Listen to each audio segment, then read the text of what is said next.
Good evening, televiewers. Welcome to this other edition of Prime Hour, the first for this week. An edition that is going to be looking at the killings that took place in Tico recently of CDC workers, injuring so many of them also who are in hospital. We're going to be looking at what could have occasioned such an attack and who actually benefits from attacks like this, and how and who actually is behind the fact that the CDC should be permanently grounded. We already know that the CDC is going through very difficult times. What is the intent behind such an attack? Also, if time permits, we are going to be looking at the celebrations of the 90th anniversary of the President of the Republic, His Excellency President Paul Biya. We've seen videos, pictures emanating from all 10 regions of Cameroon, including Mboumien and Biya, where young and old are celebrating the grace on President Paul Biya as he clocks 90 today. We are discussing this with panelists who are still caught in traffic, but senior barrister Ashu Emmanuel, National President of the Reform Party, is with me in the studio. I'm glad to have you as my first panelist for this week. Thank you, Mr. Leo. Good evening. Good evening, televiewers. Good evening to all the members and sympathizers of Reform Party. Good evening to all Cameroonians at home and abroad. It's a pleasure to be with you once again to discuss issues that are of concern to the Cameroonian public. We are starting with what happened over the weekend in Tico, the killing of CDC workers, and I will start by reading this communique, this press release by the General Manager, Franklin Ngoni, which reads, the General Manager of the Cameroon Development Corporation, CDC, hereby informs the general public that on Friday, the 10th of February 2023, at about 5:30 p.m., unidentified gunmen attacked a personnel carrier transporting workers of the Banana Group who were returning from work. The incident took place on the stretch of road of the Tico Douala Road to the Mondoni oil mill. 5 workers were killed, 4 males and 1 female. As at 3 p.m. today, that was on the 10th, 11 February 2023, 44 workers are receiving treatment at the Tico Cottage Hospital for various injuries, while 1 severe case has been referred to another health facility for specialist attention. The motive for the attack is unknown. Investigations by the competent authorities of the state to uncover the identity of the assailants are ongoing. The General Manager extends his heartfelt condolences to the bereaved families and sympathy to the injured workers. He appeals to the entire workforce of the corporation to stay calm, focused, and vigilant. Signed, Franklin Ngoni, General Manager, CDC. Senior Barrister, your first reaction when you got information of this attack? Let me start by extending my heartfelt condolence to the families of the bereaved workers. When I got this information, I was really saddened because I'm a child who grew up from the plantation. I grew up in Moliwe, CDC Moliwe, and I know exactly under what hardship these people are going. They live in very hard conditions. They barely scratch the earth to feed themselves. I mean, in those camps, you have people who live on a salary of about 15,000 francs a month. You cannot imagine that. 15,000 francs a month. So for one to go and lose his life under this type of circumstances because you are looking for daily bread, you die, you are killed by somebody you don't even know for reasons you don't even know. It's really horrendous. So let me just start from the mobile, because everybody is asking himself what could have prompted this. I will go straight to the point, because pro-independence fighters have made it known. I mean, those in the diaspora, they have made it known that they are carrying out what they call economic sabotage And by that economic sabotage, they mean that they are going to ground everything that has to do with agro-pastoral facilities that should be prevented from giving any form of revenue to the state, and to make sure that food doesn't leave the southern Cameroon to go to the other parts of the country. So I think that is the reason why this attack was perpetrated, because they had decreed a lockdown and they wanted to make sure that nobody violates the lockdown and nobody helps CDC to have what they will enable the state to get money. So that, to me, is the reason for this gruesome act. Now, after the mobile, then let's now look at the reasonableness of what was done. We have these people who sit in their air-conditioned homes abroad and propagate theories which they send to the grassroots for people to execute. They say, well, if Ground Zero stops all the agro-industrial estates from working, the government will be brought to a standstill. Is that true? Can the Cameroon government be brought to a halt because CDC and PAMOL are not working? That is a fat lie. It's a fat lie. It's a fallacy. It can never happen. Cameroon government does not depend on only CDC and PAMOL. So even if you shut down CDC, Sonora is shut down. Has the government stopped? No.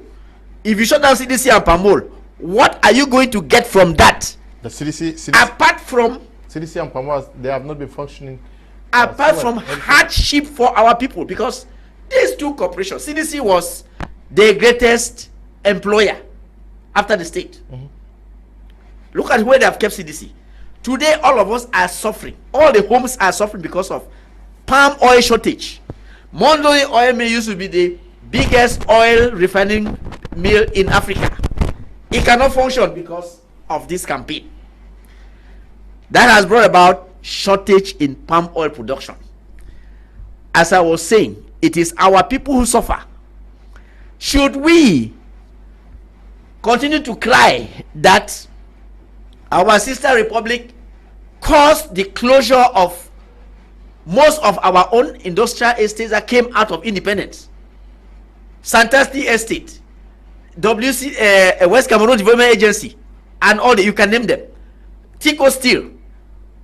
Can we be crying? Should we be crying when today we ourselves are the authors of our own downfall? Should we close down what is left of the agro-industrial estates ourselves? Shall we have the means to revamp those estates? I mean, what would become of the people, the workforce that is living in these estates? The hardship, the unemployment that we are creating. Yeah, but let's understand, these are workers who are just trying their hands to make sure that they put bread on the table of their families. What could be the motive for targeting them? Are they part of the warring factions? Now, the workers are being targeted because these people think that if they target the workers will be afraid to go to the field, and if they are afraid to go to the field, nobody will have the crops to keep CDC alive. That's it. That's the argument. You see, they feel that if they target the workers, the crops will get rotten in the bush, and CDC will not be able to stay alive. So that's why they're going after the workers. But I think that it is a misconception. It is ill-conceived for anybody to advise fighters to go after poor, innocent, unsuspecting workers, CDC workers. These are the poorest category of workers in the country. You go after them, go killing them for nothing. Okay, let's take a listen to some of them who survived that attack. Tell us what actually happened. We come back from bush around 4:35 o'clock. Around Mondoni Mafanja 1. It's a small pothole for that place. The road don't spoil. We get a covert and in the ambulance with a corner. Immediately will not be aware for anything to happen. Immediately the driver mashed brakes Now we do discover say they don't be attacked. First, they first shoot the people that they in front. Immediately bullet come out from anywhere in the bush. All side of the bush. Bullet the whole place. Always some motor confused. Nobody know which way it happened. All that incident, so some motor people they cry, people they holler. So when they be injured, they ambush plenty people in some motor. So all that struggle, people they struggle. So they, me myself, I struggle so they. Bullet don't hold it for your eye. Then I see this one, my other friend. Bullet there for his back. I don't see my own two door. They meet up me, my own skin. So as I be struggle, come on now. Call the bullet. We don't know it here. Go. We don't see nothing before again. As a bullet they go. As I was sucking, come up inside the motor. Start running inside bush. As I run now, I see this man say, "He of a bleed." If we end up for road, I don't say my own bullet for my own skin. So now when we don't go enter with drain now, I say I climb that small gutter. Still say the man and will go off or move me out of that hole before they draw me to move on. For I say, hey, you don't be injured. That's how we go. They hear they gone serious. So they will come up for New Congo. From there, no nothing again. We let thank God and say they rescue me out of that zone. They say, you don't go come back. They call the driver and they say, Victor, you don't go come back. Maybe we don't want someone to know come back again. As you go, so no go come. They still go, you still go come back. Okay. Now you go first die before the other people that go inside there. They go die. As they talk so, they shoot at the driver first. Second, they shoot former. Number 3, na that stand. Where they shoot at inside the door. They enter now. Look at the shooting home. Driver for inside. I say, man, she don't rest. For that one, and for the way, go the car touch me. They enter, they shoot me for them and left. They enter so, over the side. There's 6 people they are funded.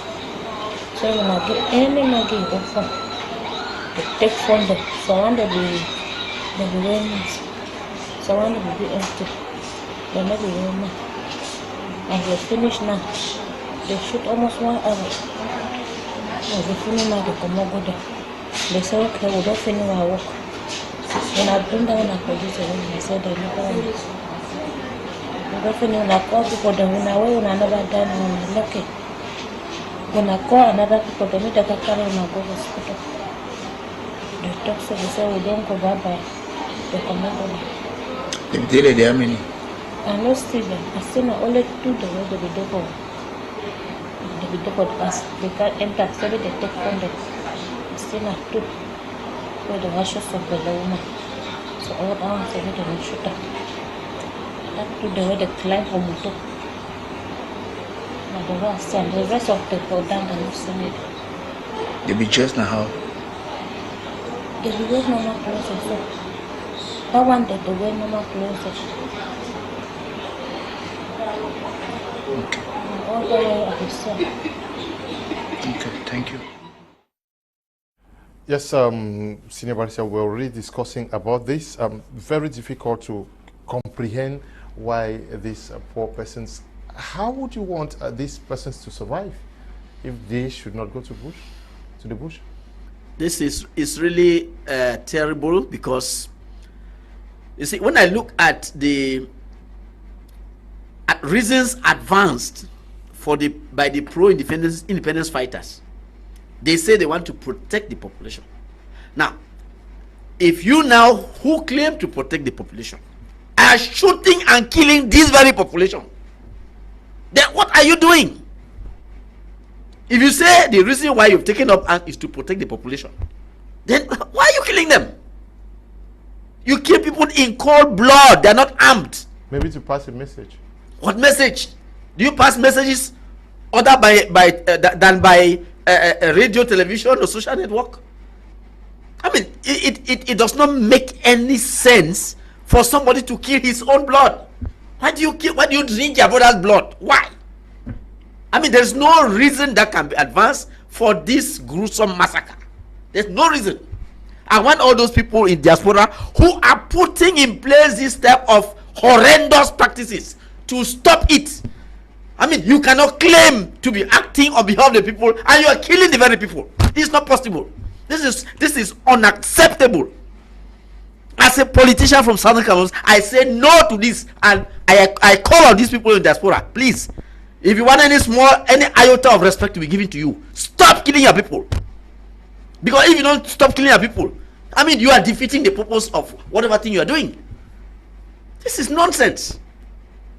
Not only is the so-called economic sabotage an exercise in futility, but the killing of your own population is unreasonable. These are the people for whom you claim to be fighting. So, for crying out loud, I think that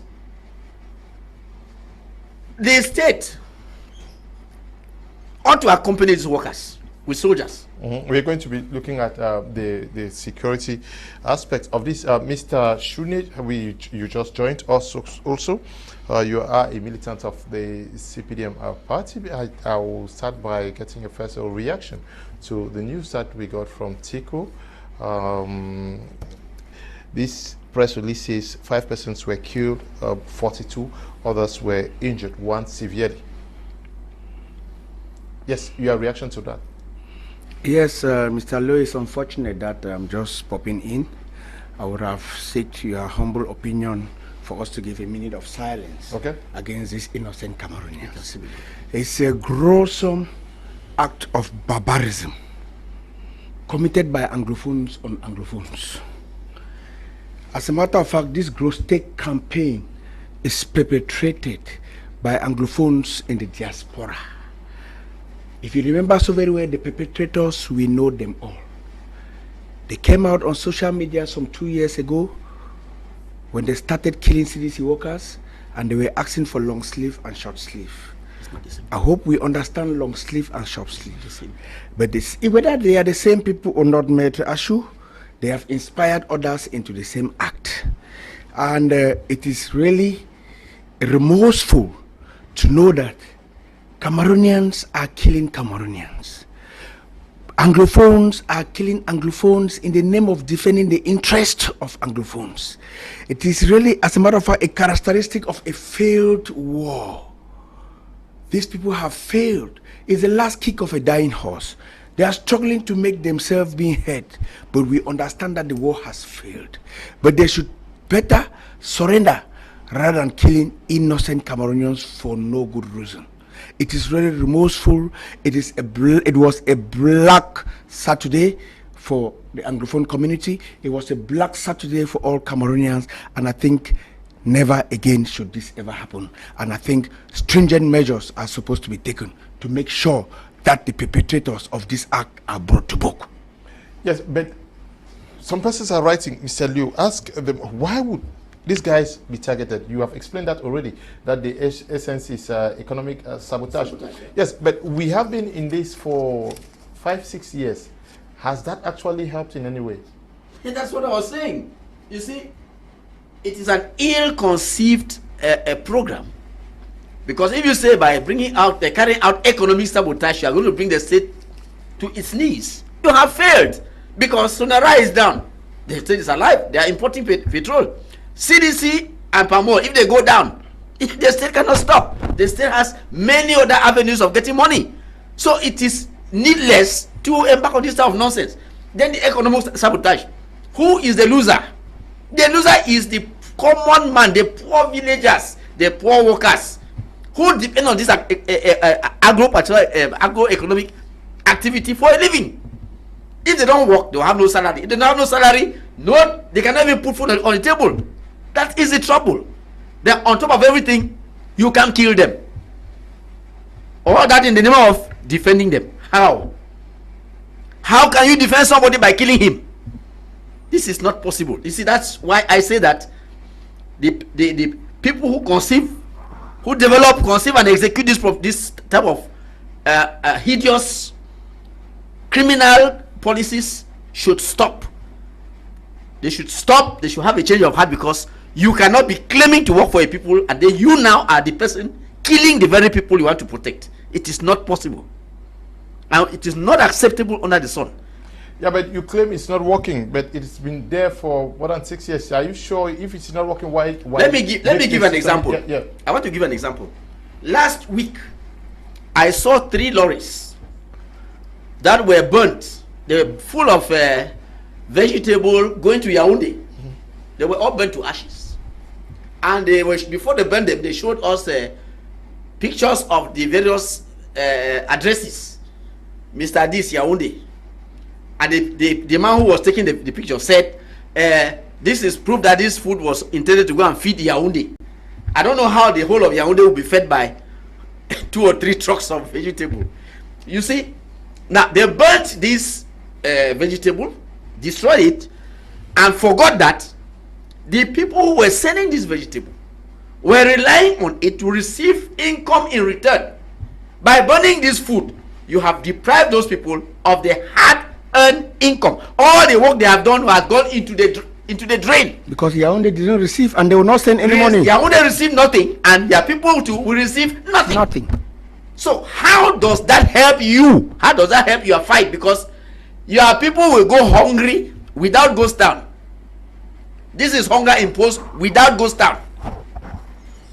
For something that, because of your own act. So is the sabotage working or not working? In my humble opinion, I think that it is not working. If you say plantain should not leave Ikata to come to Douala, does Douala receive plantain only from Ikata? Douala receive plantains from Nkomsamba region, from the Bamileke region, from Edeya side, everywhere. In fact, food comes to Douala from all over.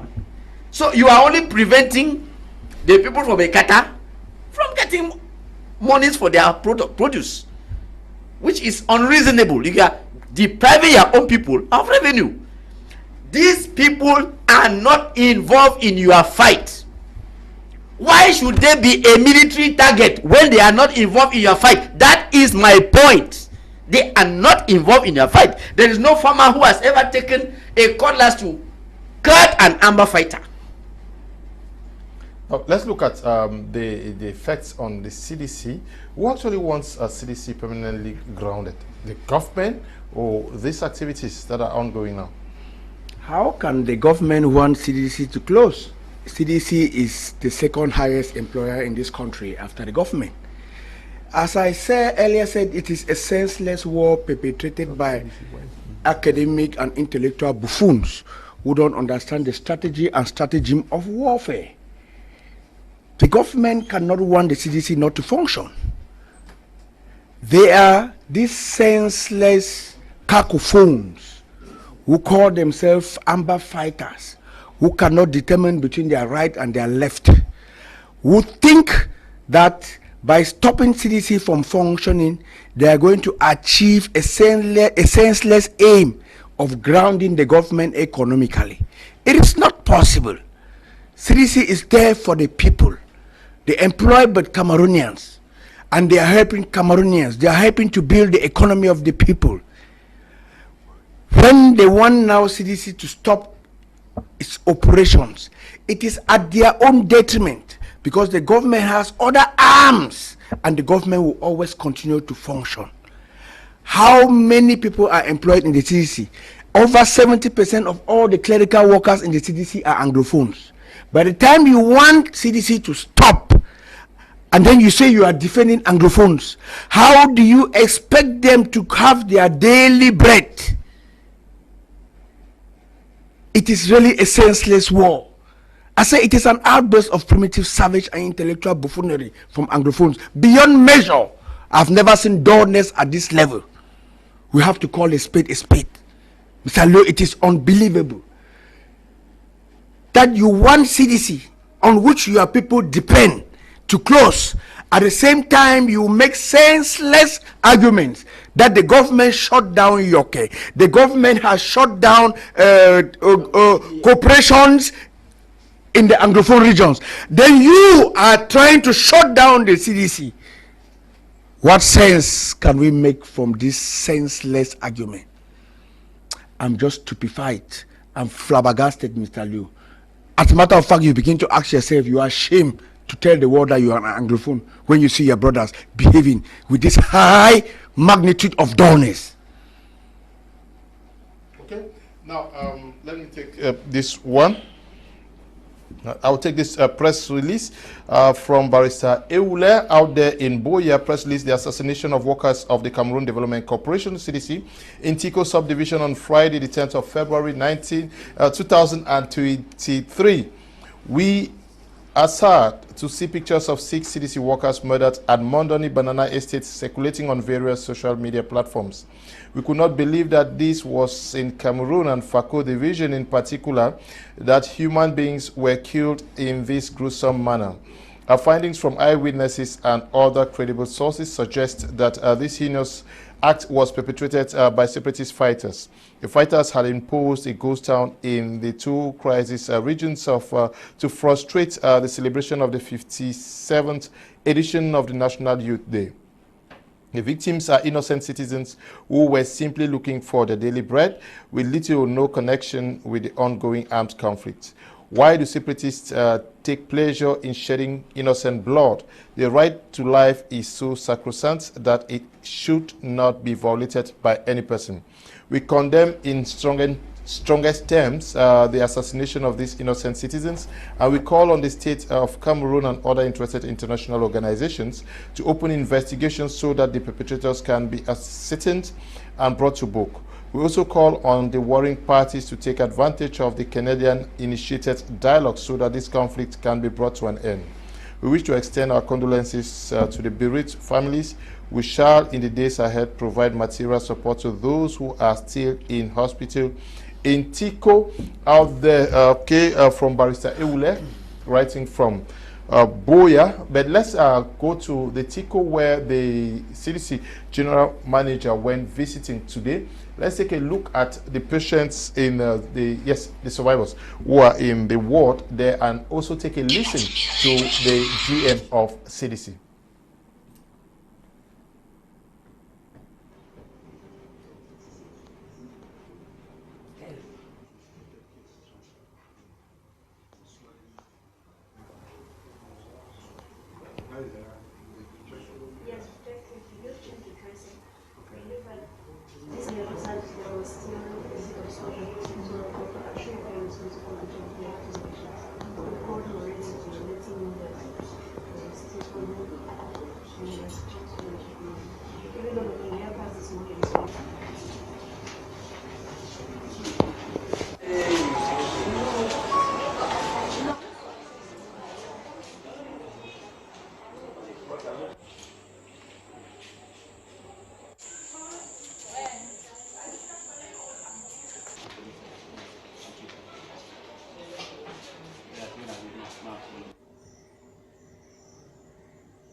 I don't want your face.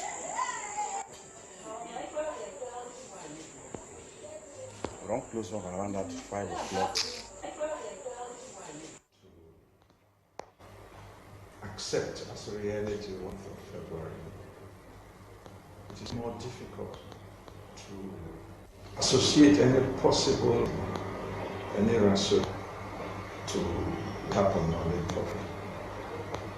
Our focus for now, immediate focus, is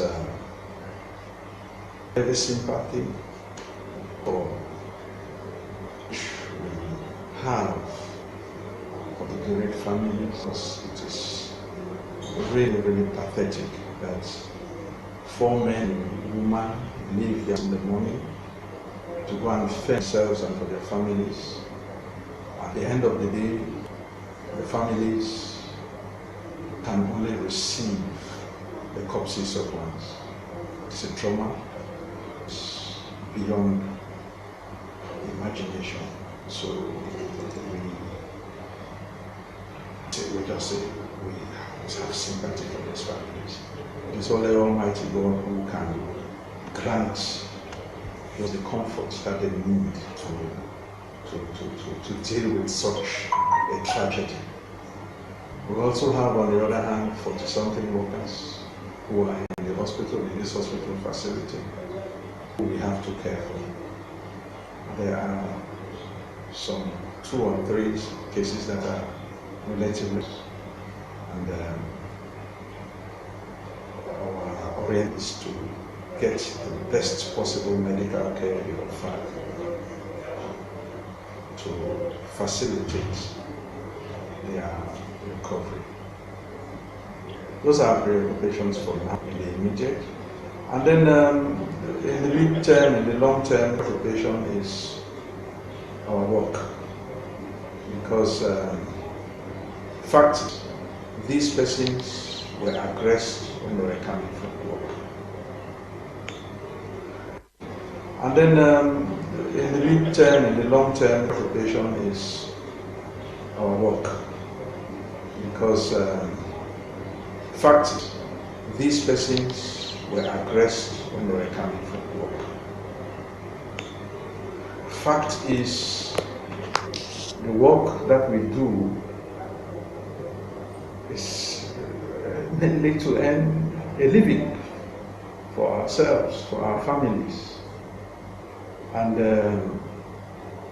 in this particular case, these are workers of the banana sector, a sector which is very, very, it is worth mentioning that prior to the political crisis, the CDC was exploiting 3,715 hectares of banana land. Because of the crisis, insecurity and the inherent inability to carry out operations regularly lost virtually everything. Because it is sensitive, we're in a situation now that shock, there's consternation, it may disturb operations in the days ahead. The disturbance of operations is that there is a risk of falling back into where we are get up from in the banana sector. That is why there's a strong on the side of management, strong resolve on the administration. You saw on the zero here, Etat-Major, on the side of the administration to ensure that we don't get any fallback that may result in loss of the book that we have gathered. This is very, very, I mean, the reason is very, very clear. Anyone who is in Tico knows that during the short time that the banana plantations were non-operational, was virtually dead economically. With a special arrangement for the banana, we are able to be regular with payment of salaries. And just the banana sector, at far below 50% recovery of our banana sector, the CDC is paying above 200 million francs every month. That is directly injected into the local economy. And that explains why Tico is beginning to come back. Therefore, there's every reason to refuse and vehemently stand behind what is going to put us not to subject ourselves to ruthless terror. No place in house, there's only one thing that should meet such terror. Okay, there is always this tendency for persons to say, okay, this was not done by separatists, senior barrister, it was done by maybe the military, by Atanganji boys. How do we understand that once something like this is done, nobody is ready to claim responsibility in the war that we are engaged in? Yeah, thank you, Mr. Liu. You see, there are two things that tie this to the separatists, because one, they have this campaign of economic sabotage that has been ongoing, as you say, for 6 years. Then secondly, there was the lockdown that they decreed to preempt and disrupt the 11th of February celebrations. So they cannot claim that the military did this. And then thirdly, if it is a military, what do they stand to gain? What does the military stand to gain by doing this type of thing? Who has something to gain from it? If you look at it carefully, the only person who has something to gain is the person who said that there should be no New Year Day celebrations and nobody should go out to disrespect the order of lockdown. So I don't think any person in this particular circumstance can say that it is Atanganji boys. Anyway, we are down in the southwest, and I don't think they will have to link anything to do with in the southwest with Atanganji. Atanganji is operating up there. If at all he has anything, he is from northwest. So I don't see how they will come and attribute anything to any person, because this one is a collar that will fit their necks squarely. And I am saying that it is ill-conceived, it's inhumane, and they should stop it. They should stop killing their own people. It's wrong. Okay, it's wrong. When these attacks are going on, it is going to scare many more persons to go doing work for the CDC. And how does that benefit anybody?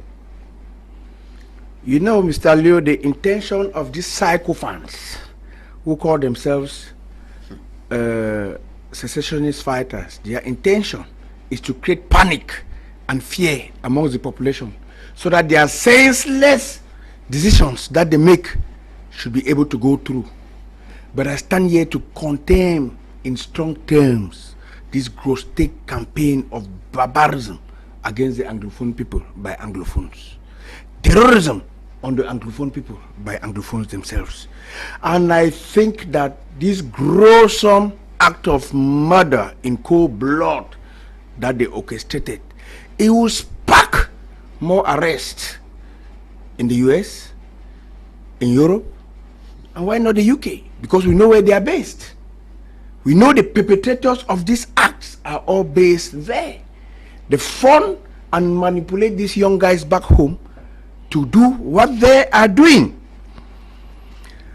These arrests should be accelerated, and I stand here to call on the European Union and all their embassies in Cameroon to relate back home with their home governments and tell them what is actually happening in this country, and that those countries that are hosting these barbarians, they should do everything possible to bring them to book.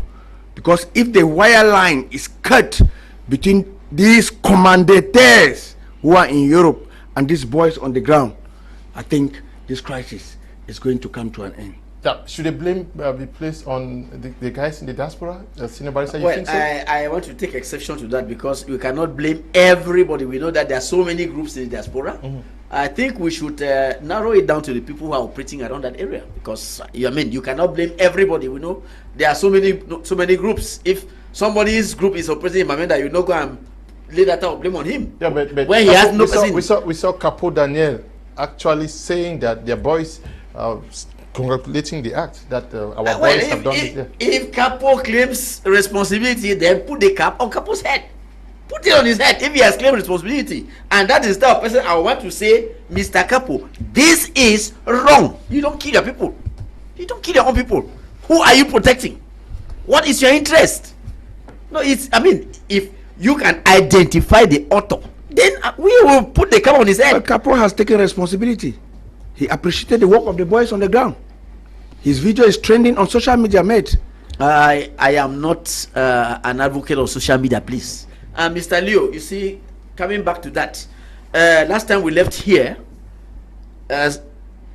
we had a debate with my good friend here, and as we left, some fellow went on social media to come out with what he called a response to Senior Barrister Ashu, based on rumors, ill feelings he has in society, and maybe he thinks that what I say here on my Media Prime is based on what I think, what I believe. I want to make a gift of this history book to Mr. Leo, so that people can see it. You look at it well, so that people should know that whatever I say here is based on unimpeachable historical facts that have been put together by researchers who have not sold their prize for miserable gain. They don't have any reason to distort history. That is one of them. Sumelong Zonkwele Enongene. That is his work. You can see with pictures whatever we say, there's pictorial proof. That is one of the books. There are many others. I'm giving this one to Mr. Kum, so that that gentleman who calls him, I will not descend so low as to be insulting him. He's a gentleman who calls himself, who is so, he has no courage to put his name. He calls himself Blackleg. Mr. Blackleg, sorry, whatever Senior Barrister Ashu says is based on unimpeachable historical facts culled from the research of historians who have not sold their hearts to anybody. So that's for Mr. Kum. Okay, thank you. I'll go through it. But now, if this the motive, as we speak, because we want to cause economic sabotage to the government, are we not putting the nail on the coffin as far as the English or Anglophones are concerned? I'm talking from the perspective of agro industry, because we decry the closure of the produce marketing board and a host of others. We say this and that has been closed down. Now, when we now target economic sabotage with the intention of closing down either PAMOL or CDC, what are we really doing? Yeah, Mr. Liu, that's a very tricky question, because I earlier said it, that this senseless war is full of intellectual buffoonery. You are complaining of marginalization, you are complaining of lack of jobs, yet the few corporations that are in your land, you are forcing them to be shut down so that your people should not have any source of living. This is a pure outburst of intellectual buffoonery. Okay. Yes, but technically speaking, what does the Northwest and Southwest stand to gain in this action? Thank you. What do we stand to gain except more misery? They are adding misery upon misery. Look, with the war already, our people are deprived of having a normal life.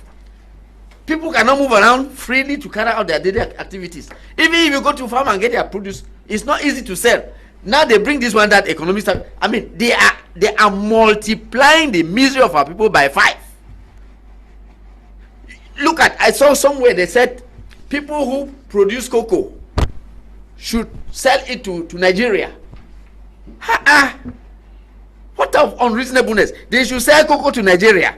Already the acquire rice is going to Nigeria because there are no roads for it to come this way. The Manfe oranges, I don't know whether you see them here. We don't get Manfe oranges. This used to be a big market for Manfe oranges, which are very good. I mean, how do you expect the people who produce these agricultural products to get money? To take them to Nigeria. How do you go to Nigeria, first of all? Have you organized the trade route to Nigeria that you'll be asking people to carry their things to Nigeria? No, it's senseless. I think that these people, they really have to sit down and have a rethink. If this is the type of country they want to create, they should better stop it, because I don't see them running any country in this type of way. I mean, you add hardship on your people without even thinking of how they are going to see tomorrow. No, it's not nice. I think that in this type of circumstance, before you do something, try to imagine what will be the effect of this thing on my people. And this economic sabotage thing is bringing unnecessary untold hardship on our people. They have suffered enough. The fighters know who is after them. They should go after those people. Leave a population alone. The population has nothing to do with it. Leave them alone. It is not the population that has taken away our independence, please. Our population has not taken away our independence. So stop killing our people. Mr. Capo Daniel, stop killing our people. They haven't taken away our independence. So if you think that by killing people you are going to get independence, I don't know whether it's from the graveyard you get the independence, or you will get independence from the smoke that comes out of the crops that you burn. Please put on the table solutions that can be of use. Don't impose more hardship on a suffering people. That's what I think. Okay. Good evening. Hello, Mr. Leo. Greetings to everybody. The lawyer, I'm always happy when I hear him speak. Mr. Leo, to be honest, these guys in the diaspora are causing more harm than good in this country. It's really so saddening to see what happens with the CDC workers and, of course, couples of such atrocities like burning of cars with food commodities inside, like the case in Du and the latest one in Southwest by these same boys claiming to be fighting for the same people. It's an act that all Cameroonians have to condemn with all their strength, and the earlier we stand as one and say no to such acts of barbarism, the better for us all. Mr. Liu, I believe the Lord of vengeance will avenge the death of his fallen citizens. Thank you. Chika Divine is writing from Yaoundé. Good evening, Mr. Liu. Please ask the two panelists to talk on this. We are talking about justice every day. There was a case of vegetable destroyed for our mothers the other day, and who pays for that? And the CDC workers, who is going to take responsibility? We all want justice. Yes. Seemingly, nobody is talking much about justice for those killed in Tico, and you cited the case of the vegetable. Yes. Yeah. Why is nobody talking about justice for these guys now? That's why I'm calling for justice. That we should not wait for another act to be perpetrated, for another act of gruesome murder to be perpetrated before we start a process of justice on the people. More arrests should be accelerated. I insist and I persist on this. More arrests should be accelerated in Europe, in the United States of America and the UK. Then we come back now to the people. The only thing is that we know the military is struggling, the forces of law and order, they are struggling to institute peace in the Northwest and Southwest regions. But these boys are using guerrilla warfare. They come and strike and rush back. But surely they are going to be picked all one by one, because I trust in the clairvoyance of the military of this country. And I know they have specialized forces who have been trained to bring peace, and peace is going to reign in the Northwest and Southwest region, whether we like it or not, because peace is primordial. Okay, yes, we talk about justice. Now, in a situation like this, everybody wants to talk about justice, but in this case and other cases, who actually takes the responsibilities? Thank you, Mr. Liu. You see, we cannot talk about justice in a war situation. You see, when something like this happens, for you to talk about justice, you'll be able to identify and bring to justice the perpetrator. But we are talking about outlaws, people who have taken up guns and they are living in the forest. How are you going to bring them to justice? I mean, it is needless talking about justice, because the perpetrators, one, are unknown, two, are out of reach. The arms of the state cannot catch them, except we, like you were saying, like I said, they are killed or arrested. I mean, well, if they are arrested by the military, but that is rare. Those who killed Florence Ayafoti today, nobody has ever seen. The man who even killed Namata, till today, we only hear that it is this person, but he instead negotiated with some authorities, and he's outside asking for more millions. So it's a war situation. We cannot talk justice until things have come back to normal. I'm sorry, well, those lives have been, they have gone like that. There is no way any person can give any damages for their loss. There's no way. The motives for the lockdown, I don't know whether you watched what happened. The issue was to foil the celebrations of the National Youth Day. Yep. Did you see pictures from across all the 13 divisions of the Southwest and Northwest region? Did the celebrations not go? Well, I know that the celebrations were low-keyed in most areas. They were low-keyed in most areas. Where the killings took place. Tico has always been an exception. Tico, Limbe, Biya. Kumba this time around, I got reports from Kumba on Saturday and even yesterday. Kumba has really gone into a different year. Somebody you know very well called me this morning and said it was bad, that the ghost stand living today in Kumba was very bad. So Kumba did not have, the march past in Kumba was catastrophic. But in Biya, well, It was fantastic. I wasn't there. Yep. Let's assume that the essence or the motive was to disrupt celebrations, National Youth Day celebrations across all the divisions of the Southwest and Northwest regions. Did it succeed? Yes, it is ascertained that their motive was to disrupt the celebrations of the National Youth Day that comes up on 11th of February. But did they meet their objectives? No, they didn't meet their objectives.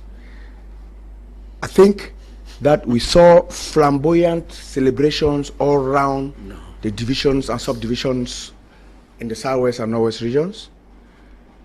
We saw celebrations right in the heart of Bafut, where there was a successful march past. As a matter of fact, people are gaining conscience against the whims and caprices of these barbaric individuals who call themselves secessionist fighters. Sooner or later, they are going to disappear because the people have understood that they were tricked into this fight. They were tricked into this senseless war. And that's why you could see right to Tabinkeng, Messager, Manfe, the pictures have flooded the social media to show that Anglophones have come back to their senses and to reason, and they know this war is not necessary. Cameroon is one and indivisible. It is a senseless war, and that's why they are defying the orders of these cacophones who call themselves secessionist fighters to go out in their uniforms and march to show their solidarity with that of the state of Cameroon. Okay. Yeah. Mr. Leo, as the national president of Reform Party, I'm bound to be objective. Okay. I shouldn't tell lies. If the reason was for this thing was to disrupt the 11th of February celebration, then they succeeded. No, it's a lie. When you were talking, I did not disrupt disagree. you. I didn't disrupt you, so please, in all gentlemanliness, I want to give you some examples. The SG of the BLM complained and called on the population to come. There was nobody. At least you will see that one on social media. He was calling on the population to come. There was nobody there. It was announced that it was killed by Christian who announced that he had been killed. Huh? I don't know, but I saw a video where he was calling on the population to come. Then I don't know where it's Bamenda. There was they say it was only council workers who marched or something. No, it was really low key. It was very, very low key. I don't think it is a resounding success as you say. No, Maitre, I plead to disagree. I plead to disagree. How many schools are in Biya? You saw how Bongo Square was flooded with students who were marching and celebrating, and they were so happy. The pictures are on social media. Anybody can see. You can see for yourself. You are talking about social media. I am talking about reports I get from the ground. Yes, how can you get reports from people who are biased about the peace and tranquility of this nation? Mr. They will only give you information that fits the status quo of their barbarism that they want to install. I have party representatives who report to me and tell me what is happening. I don't take sides in your conflict. No, excuse me. I don't take sides. I must say what my people tell me. Excuse me, but seeing is believing. But the facts are there. They may not have been like it used to be in 2015. Yep. But it was better than in 2018. It was better than in 2018. They succeeded. It was better than in 2020. I was told that the celebrations were low key. Low key, very low key. Where precisely?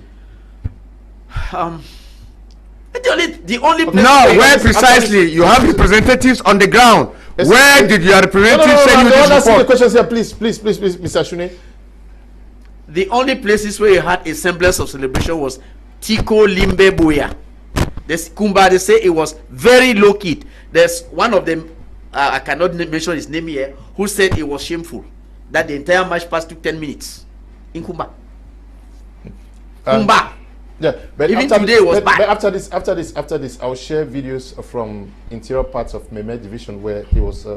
I'll share them with you. But in the Northwest, you did not have information from the Northwest. Well, I didn't have time to go to Northwest because I was occupied with other media organs.